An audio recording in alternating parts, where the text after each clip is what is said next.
আজ বৈশাখী উৎসবের প্রথম দিন, যেখানে বিভিন্ন শিল্পীরা, কবিরা উপস্থিত হবেন কিছুক্ষণের মধ্যে, এবং শুভ সূচনার মধ্য দিয়ে এই অনুষ্ঠান আনন্দময় হয়ে উঠবে। কি বলবেন এই সম্বন্ধে? বৈশাখী উৎসব কলকাতা যিশুর পক্ষ থেকে আমরা 2016 সাল থেকে করছি। এটা মূলত আমাদের কনসেন্ট এসেছে বাংলাদেশ থেকে, কারণ বাংলাদেশে বৈশাখী উৎসব ওদের জাতীয় উৎসবের মতো রূপ নেয় এবং একটি অসাম্প্রদায়িক উৎসব। মানে বাঙালির জীবনে বৈশাখী উৎসবটা খুবই গুরুত্বপূর্ণভাবে ওরা পালন করে। সেইখান থেকে আমরা পশ্চিমবাংলায় প্রথম কলকাতার যিশু 2016 সালে হাওড়ার প্রত্যন্ত গ্রামে আমরা এটা শুরু করেছিলাম। এই বছরে কলকাতার যিশুর সঙ্গে বেশ কিছু সংস্থা, আবৃত্তি সংস্থা, সাহিত্য সংস্থা তারা যুক্ত হয়েছে, যেমন অনুবাদ, পদক্ষেপ, কলতান, রূপশালী, ইন্দ্রাণী এবং ভরসা, পর্ণালী, আরও অনেক এটা যুক্ত হয়েছে মাঙ্গলিক, শুধু ঝাড়গ্রাম থেকে। এরা সকলের সহযোগিতায় আমরা বৈশাখী উৎসবটা করছি। আসলে বৈশাখী উৎসব মানেই হচ্ছে সারা বছরের রসদ। মানে বৈশাখী উৎসবের মধ্য দিয়ে আমরা নিজেদের নতুন করে 11টি মাস, বাকি 11টি মাস নিজেদের মেলে ধরতে পারবো নতুন উদ্যমে। এবং সমস্ত বাঙালি এই বৈশাখী উৎসবে যে মেতে উঠছে তার একটা রূপ আমরা এখানে তৈরি করতে চাইছি। সেখানে গান, নাচ, আবৃত্তি, কবিতা, এটা চলবে আমাদের 7 দিন।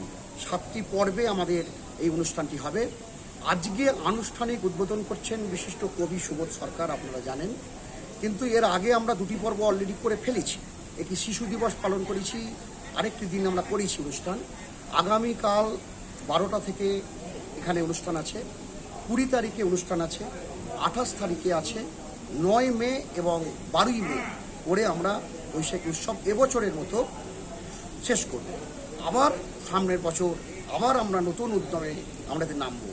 আসলে কলকাতার যিশু যেটা চাই, যে পশ্চিমবাংলা শুধু নয়, ভারতবর্ষের সমস্ত সাহিত্য সংস্কৃতি সংগঠন যদি আমরা একত্র হয়ে কাজ করতে পারি, সুস্থ সংস্কৃতির পক্ষে কাজ করতে পারি, তাহলে আমরা মনে করি ভারতবর্ষে যে হিংসা, যে বিদ্বেষ, মানুষে সম্পর্কে নষ্টের একটা বাতাবরণ তৈরি হচ্ছে, সেটা অনেকাংশে নষ্ট হবে।